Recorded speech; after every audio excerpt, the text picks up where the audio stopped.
नमस्ते। कभी कभी ऐसा होता है कि हम एक रोबोट बनाते हैं, उसे सीधा चलने को कहते हैं और वो अपनी ही धुन में कहीं और निकल जाता है ना? अगर ये कहानी जानी पहचानी लग रही है तो चिंता की कोई बात नहीं। आज हम इसी आम सी लगने वाली मुश्किल को जड़ से खत्म करेंगे।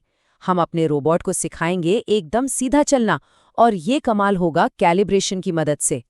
ये सवाल अगर मन में आ रहा है तो समझिए कि रोबोटिक्स की दुनिया में सफर बिल्कुल सही दिशा में जा रहा है। ये वो पहली बड़ी चुनौती है जिसका सामना लगभग हर रोबोट बनाने वाला करता है। थोड़ा फ्रस्ट्रेटिंग तो लगता है, लेकिन यकीन मानिए ये एक बहुत ही कॉमन प्रॉब्लम है जिसे आसानी से सुलझाया जा सकता है।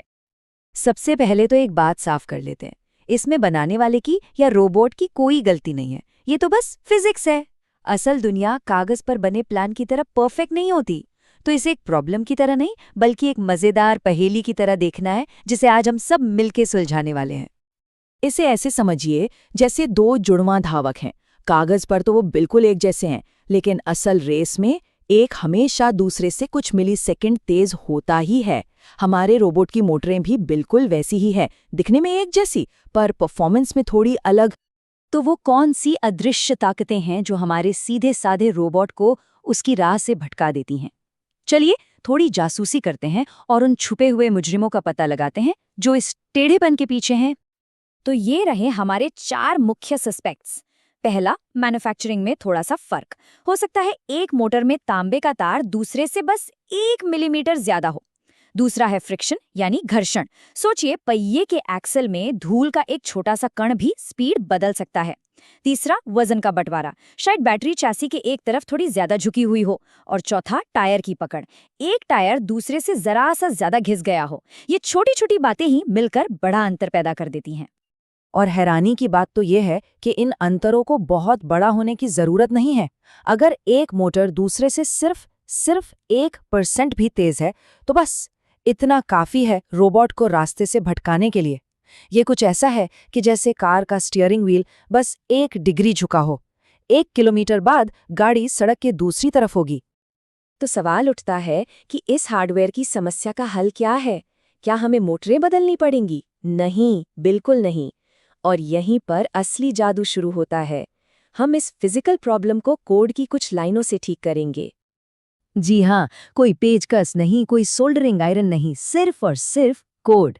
रोबोट को छुए बिना उसके दिमाग यानी उसके सॉफ्टवेयर को बदलकर उसकी चाल को एकदम सीधा कर देंगे। यही तो रोबोटिक्स की सबसे खूबसूरत बात है।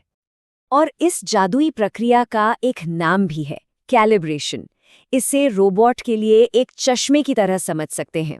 हार्डवेयर की वजह से उसे दुनिया धुंधली दिख रही थी, और कैलिब्रेशन वो चश्मा है जो उसकी नज़र को एकदम साफ कर देता है, ताकि वो सीधा देख सके और चल सके। तो चलिए, थियरी बहुत हुई, अब एक्शन का टाइम है। अब सीधे प्रैक्टिकल पर आते हैं और इस रोबोट को सिखाते हैं कि एक सटीक सीधी लाइन में कैसे चलना है। शुरू करें? लेकिन रुकिए, पहले सेफ्टी। एक लंबी खाली जगह चुनना जरूरी है। जमीन पर टेप से एक सीधी लाइन बना लेनी चाहिए जो हमारे रनवे का काम करेगी।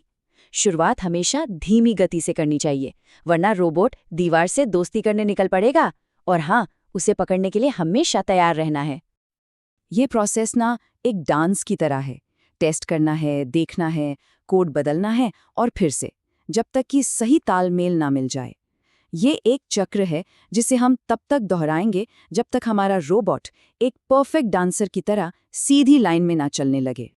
हर टेस्ट के बाद बस एक ही सवाल पूछना है।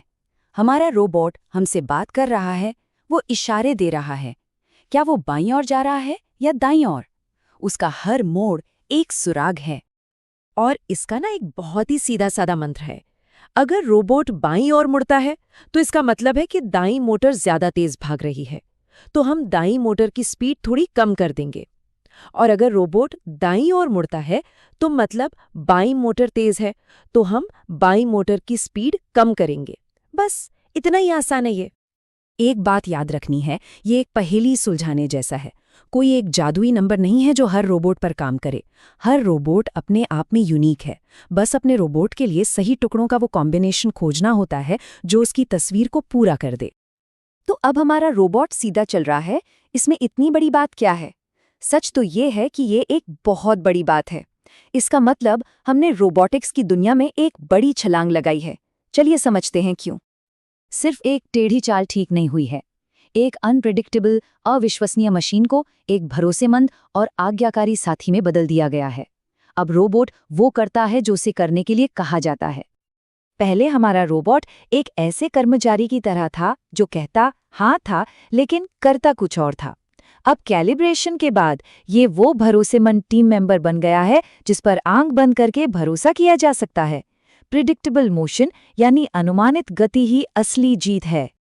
तो आज की 3 सबसे ज़रूरी बातें जो ध्यान में रखनी है वो ये हैं। हर रोबोट में कुछ न कुछ भौतिक खामियां होती हैं। सॉफ्टवेयर इन खामियों को दूर करने का हमारा सबसे शक्तिशाली हथियार है, और कैलिब्रेशन ही वो तरीका है जिससे एक अनियंत्रित मशीन एक विश्वसनीय रोबोट बनती है। इस नई शक्ति के साथ अब कुछ भी बनाया जा सकता है। सोचिए, एक ऐसा रोबोट जो खुद ब खुद एक भूल भुलैया हल कर ले, या एक जो फ्रिज से कोल्ड ड्रिंक ले आए। नींव तैयार है, अब इस पर एक शानदार इमारत बनाने की बारी है। तो अगला प्रोजेक्ट क्या हो सकता है?